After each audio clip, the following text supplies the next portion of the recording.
Broncos OTAs today out at Broncos Park, powered by Common Spirit. Andrew Mason was in attendance, and Mace, Bo Nix unleashed by just playing football. Yeah, just playing football, not having to think. We'll get into that, what that means, but it's what happens when you have things that become a habit.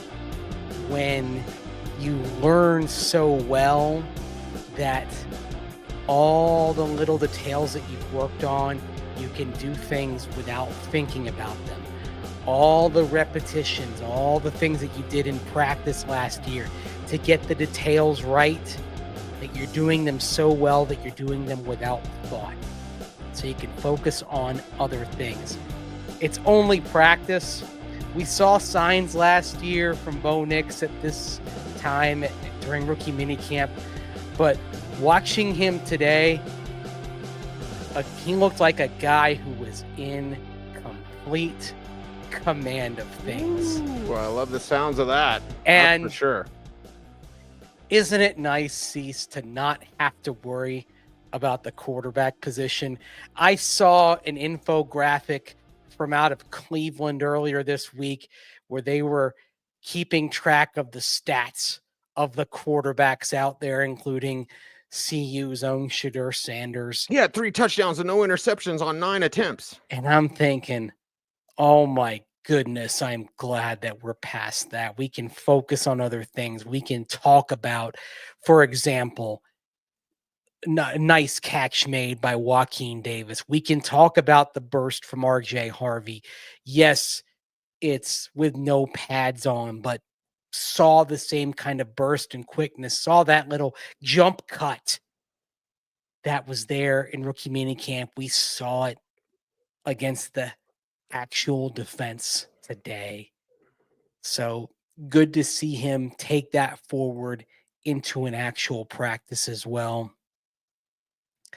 But yeah, that we're not sitting here salivating over the possibilities of, who's going to be the starting quarterback, that we're not sitting here talking about a quarterback competition.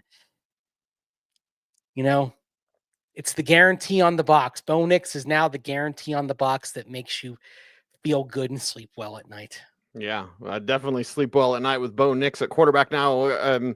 Again, I'm piecing together the things. I was on the air, so I wasn't able to go out there, which is very frustrating, but That's my notebook here. And you sent me your notebook. Thank you very much for that. I do believe Sean Payton said, or it was put out there, that last year at this time, he'd have to say things twice. Yes. And then this year, it's like saying things once and kind of letting Bo run the show. Mace, did you get that feel that, again, it's not rookie Bo, but it's like a Bo that's in complete control? Yeah, complete control. It's his team. It's his team and it's his offense. And it's interesting to watch because here's a second-year guy who's in complete command, and Jarrett Stidham, clearly the backup, the number 2 quarterback, and he very much looks like a number 2 quarterback. He is not as good as Bo Nix. Right. He's more experienced. He's in his 3rd year in the scheme compared to Bo Nix being in his 2nd year. And clearly he's the lesser of the 2 quarterbacks, even though he's been in this scheme longer, even though he's got more experience in the NFL. This is year 6 for Jarrett Stidham. This is year 2 for Bo Nix. But Bo looks more comfortable, looks more seasoned, looks cool, calm, composed. When there's a rush on him, easily sidesteps it. Just really looks the part. It's his team. In 1 year, it's become Bo Nix's team.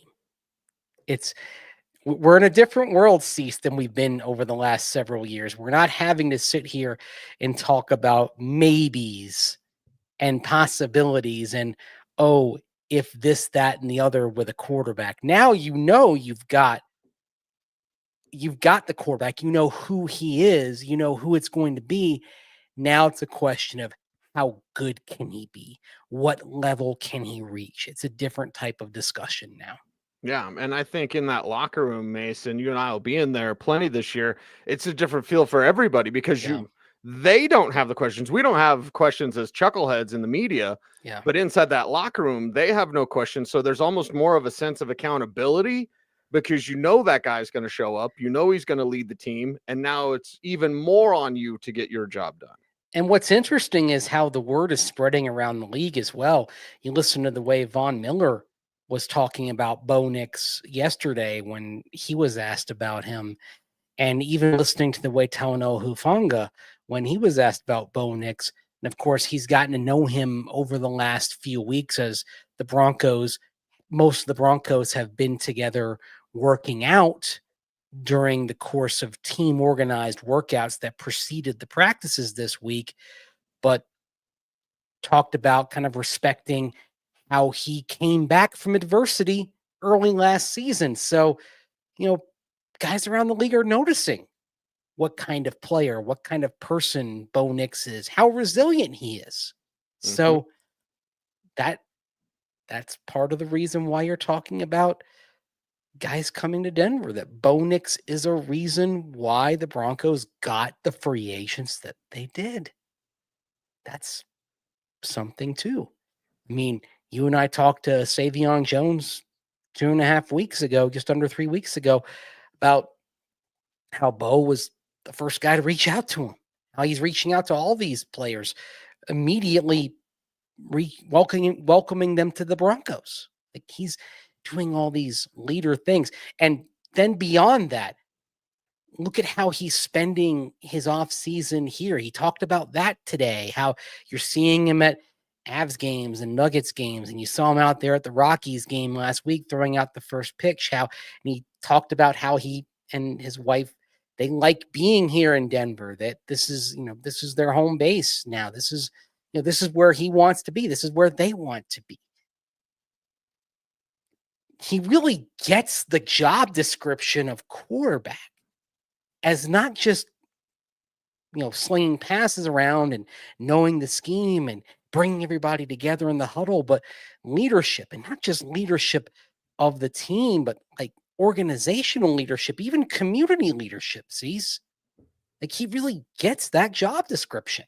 Well, It's and I don't want to impressive. be hyperbolic, Mace, and correct me if I overstep my bounds, but there's something about this place that's different.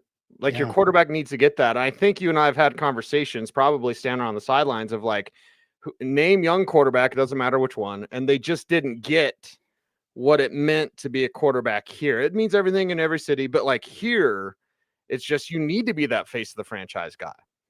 Yeah, I remember when I first came to Colorado back in 2002, and someone telling me that here in this state, the quarterback of the Denver Broncos is the most famous person in the state, the most prominent person in the state, even more so than the governor, really. Now, we're probably in a moment here where, because you have the best basketball player on the planet calling Denver home, you could say probably the quarterback of the Denver Broncos is at this moment number 2, just because we are at that moment where, okay, you've got a singularly unique player in Nikola Jokic there in downtown Denver. Right. So this is that rare moment where the Broncos quarterback is number 2, but when Nikola Jokic is no longer playing for the Nuggets, the Broncos quarterback goes back to being the number 1 most famous person. And basically it takes some kind of global supernova being right here in the state for the Broncos quarterback to not be the most famous person in the state. Yeah, unicorn. Yeah. That just tells you something. It tells you about where the Broncos stand. It tells you about the primacy and prominence of this team and the quarterback. And it is different here. It truly is different. I mean, I think realistically, I think there are 2 franchises in the NFL where I think the fervency of support and the fervency of fandom and how it kind of permeates things culturally here. I think there are only two franchises in the NFL that are where it's really like this to me. And I think that's the Denver Broncos and the Green Bay Packers. Yeah, I was going to guess Green Bay. Yeah.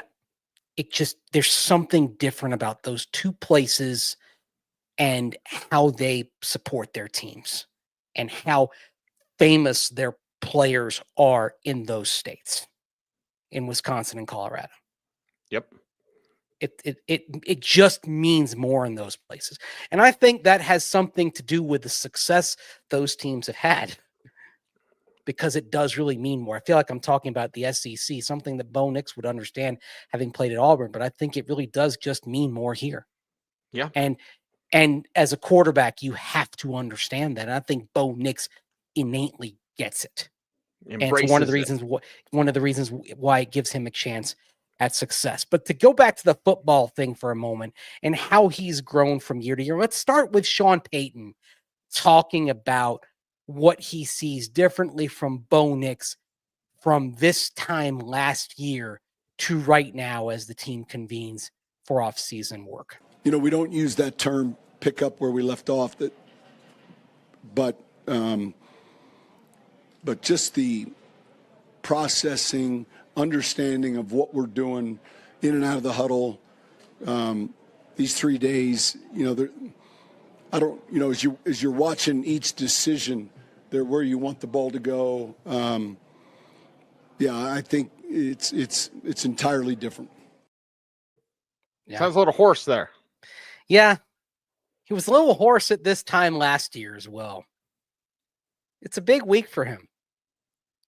Hasn't had a chance to, yell at the guys almost, right? But yeah, he's in command of things. You see him out there. He's got Jarrett Stidham next to him, doing some individual drills here, but cool, calm, collected. We wish we could have the team drills, but they don't let us shoot those periods. Right. But yeah, just looks so smooth today, man. So smooth out there. Nice. And smooth with Court. Again, just kind of picking up references from Zach and Phil, who were out there with you, Mace. Phil getting to talk to Coach Payton and to Greg Penner there. But like smooth with Court, but Court wasn't the only one seeming to catch people's eyes as a pass catcher out there. Tell us what you saw. Yeah, I mean, if you go down the list, first of all, if you're looking for an early leader in the competition to say, okay, we know Court's going to get his. We know that Marvin Mims Jr. is going to have a role. You and I kind of call him the Riddler almost, not a Joker, but a Riddler. Right. Who's next? Who's the leader at this moment? I'd have to say it's Devon Vele. Devon Vele looked very good out there today. Wow. Very smooth. You see, there's a clip of Vele in individual work, but some nice grabs today. Some nice route running from him. Plucking it as well. Mm-hmm. And it was the routes he had to work on from his rookie season where he was out there just out physically in people. Yes. If he runs routes, I mean, we said Tim Patrick as a comp, and no disrespect to Tim, but if Devon Vele learns how to run routes, he'll be better than Tim. Yeah. And I think the thing with Devon Vele, I think the question that everybody had with him was, okay, the issue is age. It's a big part of the reason why he slipped in the draft to the 7th round. So does the age put a ceiling on him? Now, I wrote this in my piece about Pat Bryant at denversports.com over the weekend. Devon Vele had an amazing season for a 7th round pick. Yes. Rare production for somebody picked at that level. But one of the reasons why is probably because he came into the league at an age where he was more mature and perhaps more of a finished product because of his age. So did that put a ceiling on him? Did he come to the league at a higher level because of the age and that caused him to slip? That maybe you're talking about a 4th round type of player who was in the 7th round because he was overaged as a prospect. And does that put a ceiling on him? Because, we had the conversation with Harold Fanning Jr., and you and I talked about his age, saying, okay, what's his ceiling? And so it's the reverse for someone like Devon Vele. But at the same time, you are talking about somebody going to a higher level. And the thing that happens sometimes is when the player adjusts to that higher level, how much better do they get? Right. And so even though you're talking about somebody who's overaged as a prospect, does he get better as he gets more comfortable at this level? I would say certainly based on what we saw today, there is some of that comfort as well. And this is not to say it was a bad day for Troy Franklin. I mean, he had some nice plays. There was a really nice work. They had a little tunnel screen there, and of course we see that as part of the offense. And gets from 0 to 60 in a hurry. So he still got that going for him as well. But Vele just a little more variety in what he was doing than Franklin at this point, which is why you say, okay, is there a leader right now for that role? You'd probably have to say Vele, which again, you'd have to say really certainly reflects where they were last year based on how they were used.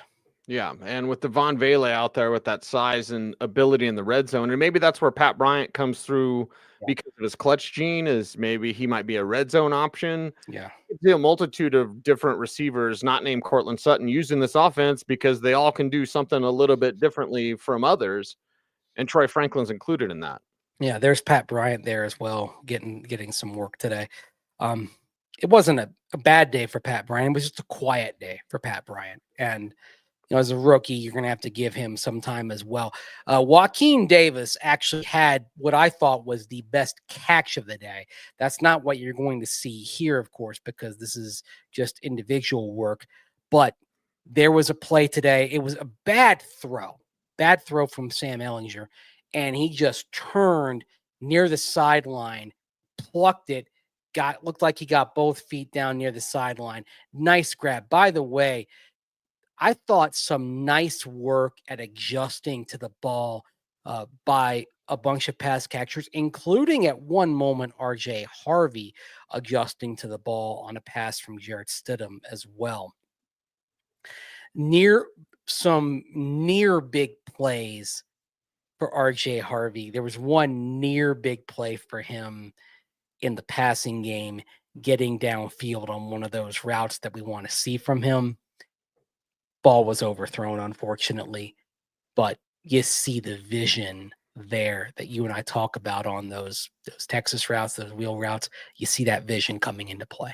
I love it. I love it. Want to see more of it. And Joaquin Davis following up what he did at rookie minicamp. Yes. Where you and I got to get together and you were like, did you see Joaquin? Yes. It's like, yes, that guy was amazing. So you love to see, carrying it over to your next practice where the eyes are on you, because Davis is turning heads. Yeah, you can't coach that frame. You can't coach that speed. That's the thing. He's got the speed to go with that size. I mean, at this point now, it's early, but I'd be stunned if he did not end up on the practice squad. I mean, I don't think he's going to make the 53. Just the numbers work against him. There's not room for him there, but you're probably looking at this guy being somebody that the Broncos, I imagine they're going to try to hide. We may be talking about him in practice, but don't be surprised if they don't spotlight him in games, that maybe they just kind of put him away in the games. They don't want to show him off too much in the games. And I can tell you, we do know they try to hide people. I mean, I can attest from when I worked for the team over the years, there were times I got told, don't play up player X because they're trying to slip them through the practice squad. So that is very much a thing that happens. I assure you of that. So, Yeah. It does have Mike Naylor saying people be talking about Denver this year in a good way. Yeah, and man, completely different buzz than past years. And wasn't there like 60 media members out there? Yes. Zach was going on and on about how full it was. Well, it was alumni day, so you had a lot of Broncos alumni out there too. So that certainly created a bigger crowd as well. But yeah, more media there. Like a buzz of expectation around this team that hasn't been there. I mean, gosh, probably since the year coming off of Super Bowl 50. You have to go back a long ways for anything like this.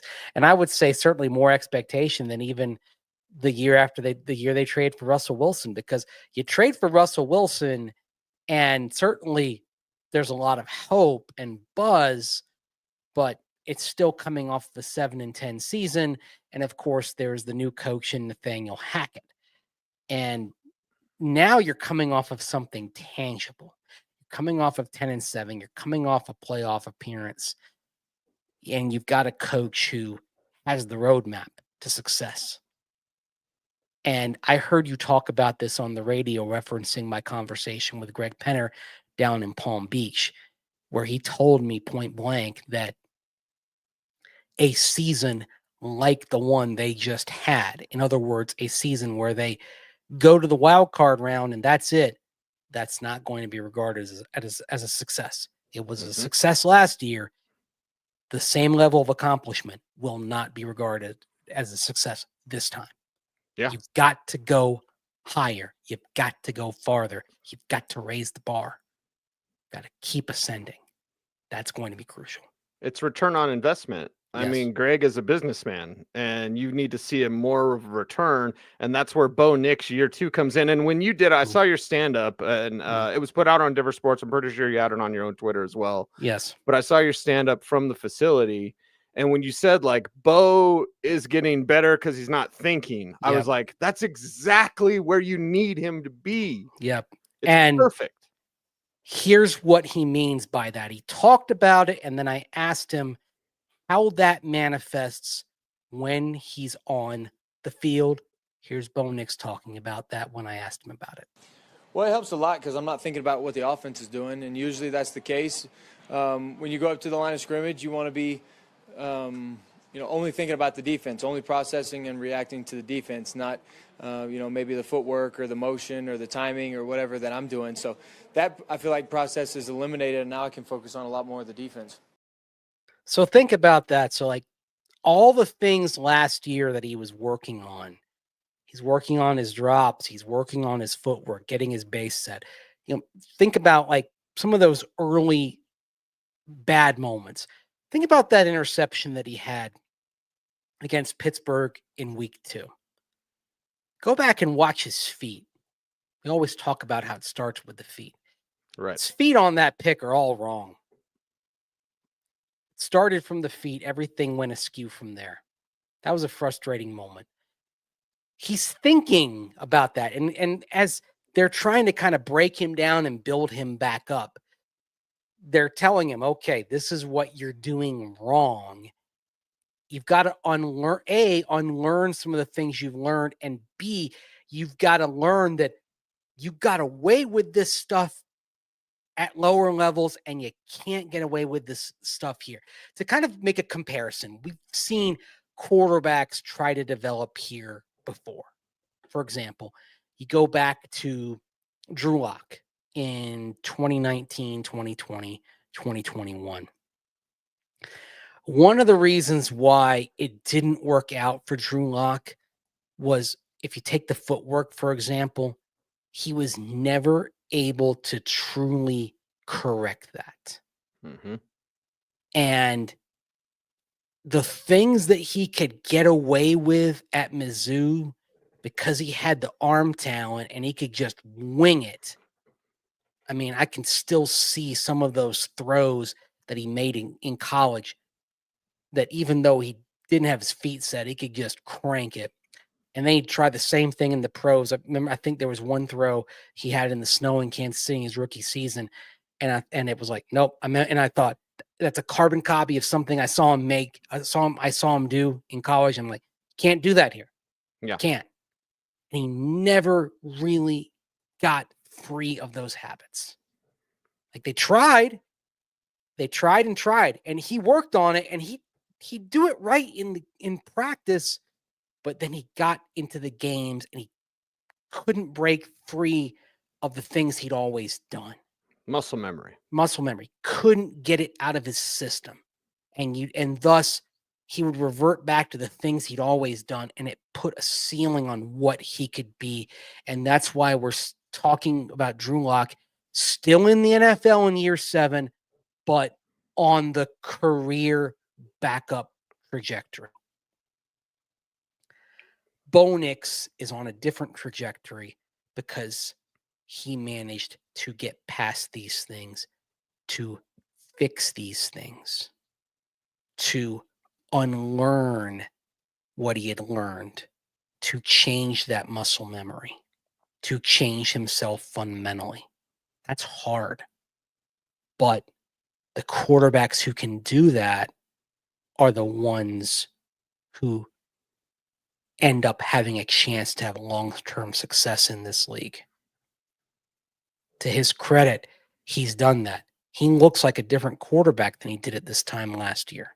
And it's not just because he's been able to learn the offense. It's because he's been able to fix some of the things that needed to be corrected, that almost every quarterback comes from college and has things that need to be polished and refined. Hardly anybody comes from college as a finished product. They've got to have things that they have things that have to be polished, have to be fixed when they come to the NFL. And that's why it's so hard in terms of quarterback evaluation, because you're evaluating whether they can learn that, whether they can be polished, what you're projecting, what can they be? Yeah. And can they learn that? Can they get past that? And we saw it last year. Bo Nix looked like a different quarterback in November than he did in September. Absolutely he did. And it's because he was able to break out of those habits. I mean, I watched his feet. You watched his feet. Different guy by the end of the season than he was at the beginning, and was able to make throws by the end of the season that he wasn't making early. Those 2 touchdown passes that he had in Cincinnati, he wasn't capable of making those in September, but he could make those in December. And that was by and large because of the ability to break out of those habits. And thus, now that they have become habits, now that they've become his muscle memory, he doesn't have to think. And that's what he's not thinking about anymore. And so, like he said, he's able to go and focus not on the things that they were trying to coach into him, but is able to focus in practice on what looks he's getting from Vance Joseph's defense, and then quickly adapt to that, and then go about his work, trying to make the play, make the read that beats that look. This is pretty special. It's fun to watch. Yeah. Man, you see the growth. You see the growth right in front of your eyes, man. It's exciting. How can you not be jacked by this? Rewind a year ago, and Mace, just watching Bo at the podium, he was different. Oh, yes. Oh, he owns it up there. Absolutely owns it, man. You see somebody come in, they're young, just out of college. You see him grow into a man, basically. See the maturation. Mm-hmm.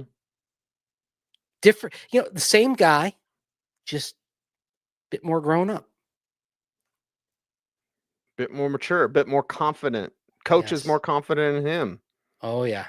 And boy, do we have a lot to get to. I have to pour over your notes because I'll take people behind the curtain. I was like, we should do your estimate question, and you immediately texted back, it's got to be all about Bo today. I mean, we have the estimate clip show, in there. Yeah. And we didn't even get to the other stuff. That's for tomorrow's show. We can do a show about running backs because, again, I touched on RJ Harvey because, again, I don't want to put too much on a non-padded practice, but he had that burst.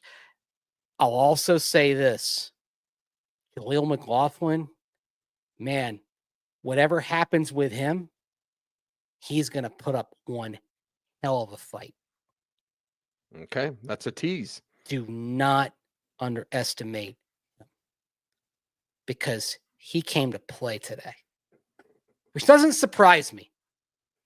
The thing about Jaleel is that man will not be outworked. Underestimate him, dismiss him at your own peril. Which doesn't surprise me. Talk about Philip Lindsay. Yes, that doesn't surprise me. That's who he is. But he had some flashes. Blake Watson had some flashes today. But yeah, there was the moment, the same things that we were excited about watching RJ Harvey at rookie minicamp. You saw them today as well. There were some other moments I liked today on the defensive side. By the way, Dondrea Tillman, really nice day coming off the edge as well. He was the guy that really kind of flashed to me in the pass rush as well. Excited to see what Hufanga can do when the pads go on because he looked pretty good with the pads off. Just to kind of empty the notebook real quick. Sean Payton, by the way, he did basically confirm Drew Sanders is now an inside linebacker. That's the vision. That's where he is. Remember the whole thing on Christmas Day, Vance Joseph saying he's not an inside linebacker, not an outside linebacker. He's a linebacker. He's a linebacker. Yeah. Vijay didn't like my inference there at the time. But yeah, he's an inside linebacker now. So as Alex Singleton, Dre Greenlaw work their way back, there's going to be some opportunity there for Drew Sanders. By the way, Justin Sternad, by the way, the Broncos re-signed him. And of course, he's going to move down the depth chart as you get Singleton and Greenlaw back. I thought he had a good day today as well. The thing that he was doing really well today, reading screen passes. Again, another guy who, even though the moves made have kind of pushed him down a little bit, he's not going to take that without a fight as well. And I have to mention, because they had a punt period today, there were some boomers today from Jeremy Crawshaw, man. Some 5-second plus hang time boomers from him today. I knew you'd have the stopwatch out. I talked about you on air. I said, Mace out there. A few times today, I was like, "Woo!" Watching the arc of the fireworks. Ball. Yeah, like that. I was like, "That's what I came to see. That's what I was hoping to see." Get your popcorn ready, Andrew Mason. And I'm looking at the number. We can't really kind of share the stats, like it's the kind of the limitations on what media we can policy report here. Yeah, but I mean, I have them in my notebook, but it's like their SAS factory is it's gonna be okay. So yeah, not bad. Also, gotta give a shout out to Chris Abrams Drain, by the way. Really, really nice work on a couple of pass breakups as well. Like the guy who stepped up late last season, has he built on where he was? Has he picked up where he left off, to kind of go back to the Sean Payton thing of the soundbite of earlier? Has he picked up where he left off? I think Chris Abrams Drain absolutely has picked up where he left off. That's a great sign for him. It's a good sign, and more to come from Broncos OTAs week 1. We'll go more over Mace's notebook on tomorrow's show with some running back dives. But before then, Mace, we need folks' help on YouTube. How can they do that? Like, comment, share, subscribe, hit that notification bell, so that you never miss a vid. That's right. He's Andrew Mason. You follow him on all the socials at Mace Denver. I'm at Cecil Lammey saying OBT's BFD. Thanks for watching. Stay tuned. And would you please stay frosty,